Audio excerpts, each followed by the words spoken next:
നമസ്കാരം മലയാളി വാർത്തയിലേക്ക് സ്വാഗതം. കഴിഞ്ഞ ദിവസം ഇന്ത്യക്ക് അഭിമാനം ഒപ്പം തന്നെ കേരളത്തിന് ഏറെ അഭിമാനമായിരുന്നു. ക്രിക്കറ്റിൽ വൻ വിജയം നേടാൻ സാധിച്ചു. സഞ്ജു സാംസൺ മിന്നുന്ന പ്രകടനം കാഴ്ചവെച്ചു. ഈ വിഷയത്തിൽ അതായത് സഞ്ജു സാംസനെ പ്രശംസിച്ച് രാഹുൽ മങ്കൂട്ടത്തിൽ MLA യും ഷാഫി പറമ്പിൽ MP ഒക്കെ ഫേസ്ബുക്ക് പോസ്റ്റുകൾ പങ്കുവച്ചിട്ടുണ്ടായിരുന്നു. അതിനിറങ്ങൾ മായുകില്ല കട്ടായം സഞ്ജു സ്പെഷ്യൽ സാംസൺ എന്നായിരുന്നു രാഹുൽ മങ്കൂട്ടത്തിലിൻ്റെ ഫേസ്ബുക്ക് പോസ്റ്റ്. അയാൾ ഒറ്റയ്ക്ക് സഞ്ജു സാംസൺ, സഞ്ജു സ്പെഷ്യൽ സാംസൺ എന്നായിരുന്നു ഷാഫി പറമ്പിലിൻ്റെ ഫേസ്ബുക്ക് പോസ്റ്റ്. അഭിനന്ദന പ്രവാഹം എല്ലായിടത്തു നിന്നും ഒഴുകിയെത്തുകയാണ് സഞ്ജുവിനെ തേടി. 2020 ലോകകപ്പിൽ ഇന്ത്യ സെമിയിലേക്ക് ടിക്കറ്റ് എടുത്തു. ആവേശകരമായ സൂപ്പർ 8 പോരാട്ടത്തിൽ വെസ്റ്റ് ഇൻഡീസിനെയാണ് ഇന്ത്യ പരാജയപ്പെടുത്തി സെമി ഫൈനലിലേക്ക് കടന്നിരിക്കുന്നത്. 5 വിക്കറ്റിനായിരുന്നു ഇന്ത്യ വെസ്റ്റ് ഇൻഡീസിനെ പരാജയപ്പെടുത്തിയത്. ആദ്യം ബാറ്റ് ചെയ്ത വെസ്റ്റ് ഇൻഡീസ് 196 എന്ന വമ്പൻ വിജയലക്ഷ്യം മുന്നോട്ട് വെച്ചപ്പോഴും സഞ്ജു സാംസന്റെ അതായത് 97 അപരാജിത അർദ്ധ സെഞ്ചുറിക്കരത്തിൽ ഇന്ത്യ വിജയം എത്തിപ്പിടിച്ചു. മത്സരത്തിന് ശേഷം സൂര്യകുമാർ യാദവ് സഞ്ജുവിന് മുന്നിൽ തൊപ്പി ഊരി വണങ്ങി അഭിവാദ്യം ചെയ്തു. ഇന്ത്യൻ ക്യാപ്റ്റനും സഞ്ജുവും തമ്മിൽ അടുത്ത സുഹൃത്തുക്കളാണ്. പക്ഷേ ഇത്തവണത്തെ T20 ലോകകപ്പിനിടെ ഉണ്ടായൊരു സംഭവം സൂര്യകുമാർ യാദവ് സഞ്ജുവിനെ അപമാനിപ്പിച്ചു എന്ന തരത്തിൽ വളരെയധികം പ്രചരിച്ചിരുന്നു. വാർത്താ സമ്മേളനത്തിനിടെയായിരുന്നു സൂര്യകുമാർ യാദവിൻ്റെ പരാമർശം. വാർത്താ സമ്മേളനത്തിൽ മോശ ഫോമിലുള്ള അഭിഷേക് ശർമ്മയെയോ തിലക് വർമ്മയെയോ മാറ്റി സഞ്ജു സാംസനെ കളിപ്പിക്കുന്നതിനെ കുറിച്ച് ചോദിച്ചപ്പോൾ സഞ്ജുവിനെ കരുത്തിന് വില കുറച്ച് കാണുന്ന പ്രതികരണമാണ് സൂര്യകുമാർ നടത്തിയതെന്ന ആക്ഷേപം ശക്തമായിരുന്നു.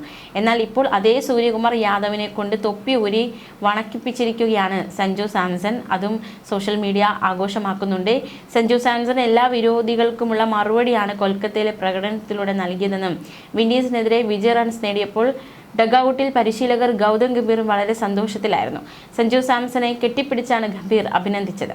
സഞ്ജു സാംസൺ ഒറ്റ മത്സരം കൊണ്ട് വീണ്ടും ഹീറോ ആയിരിക്കുകയാണ്. എല്ലാവരും സഞ്ജുവിൻ്റെ പ്രകടനത്തെയാണ് കൂടുതലും പ്രശംസിക്കുന്നത്. മുൻ ഇന്ത്യൻ നായകനും അവതാരകനുമായ സുനിൽ ഗവാസ്കർ സഞ്ജു സാംസന്റെ സാങ്കേതിക മികവിനെ ചോദ്യം ചെയ്തിരുന്നു. സഞ്ജു വലിയ സ്കോറിലേക്ക് ഉയരാത്തതിലെ അതൃപ്തിയും പങ്കുവച്ചിരുന്നു. എന്നാൽ ഇപ്പോൾ ഇവർക്കെല്ലാം ഇതാണ് തൻ്റെ ശൈലിയെന്നും ഈ ശൈലിയാണ് തന്നെ ഇന്നത്തെ സഞ്ജു ആക്കിയതെന്നുള്ള മറുപടിയായിട്ടാണ് ഈ സഞ്ജുവിൻ്റെ പ്രകടനത്തെയൊക്കെ വിലയിരുത്തുന്നത്. സഞ്ജു സാംസന്റെ കരിയറിലെ ഏറ്റവും മികച്ച പ്രകടനമാണിത്. സഞ്ജുവിന് സെഞ്ചുറിയിലേക്ക് എത്താനാവാത്തതിൽ ആരാധകർ നിരാശരാണ്. T20 ലോകകപ്പിൽ ഇന്ത്യക്കായി സെഞ്ചുറി നേടിയ ഏകതാരം സുരേഷ് റെയ്നയാണ്. മറ്റൊരു ഇന്ത്യക്കാരൻ ഈ നേട്ടത്തിലേക്ക് എത്താനായിട്ടില്ല. ഈ പട്ടികയിലേക്ക് മലയാളി താരത്തിന് പേര് ചേർക്കാനുള്ള അവസരവുമാണ് തൊട്ടകലെ നഷ്ടമായത്. സഞ്ജുവിനെ സംബന്ധിച്ച് കരിയറിൻ്റെ ഏറ്റവും അനിവാര്യമായ സമയത്ത് പിറന്ന സ്വപ്നതുല്യമായ പ്രകടനമായിരുന്നു കഴിഞ്ഞ ദിവസം നടന്നത്. ഇന്ത്യക്ക് ഇത്തരമൊരു ഇന്നിങ്സ് കളിക്കണമെന്നത് ബാല്യകാലം മുതലുള്ള സ്വപ്നമായിരുന്നുവെന്നാണ് സഞ്ജു മത്സരം കഴിഞ്ഞ ശേഷം പ്രതികരിച്ചത്. ഇന്ത്യക്ക് ഏറ്റവും അനിവാര്യമായ സമയത്ത് ആ പ്രകടനം ഉണ്ടായി എന്നതാണ് കൂടുതൽ സന്തോഷം നൽകുന്ന കാര്യം.